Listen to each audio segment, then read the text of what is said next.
10 kishi sayohat qilish uchun hamma narsa mujassam ekan. Mana shu mashinani ichida o'tiribman hozir. Ya'ni 10 kishilik joy qo'yishdi. Ko'rayotganlaringiz bu yerda 2 kishi, 4, 6, 8 va past tepa bilan 10 kishi.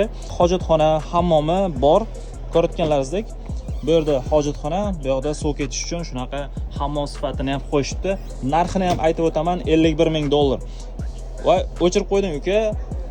220 da ishlaydi. Hamma svetlari, konditsionerlari va mikrovolnovka, hattoki xolodilnigi ham bor ekan.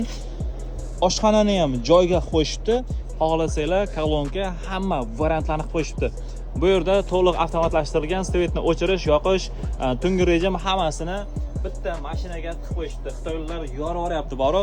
Oldiga 2 kishi sig'adi, bemalol haydovchi almashib haydab ketsa bo'ladi. Shunaqa tepaga ham yosh bolalar yoki katta insonlar tepaga chiqib yotish mumkin. Luklari ochiladi.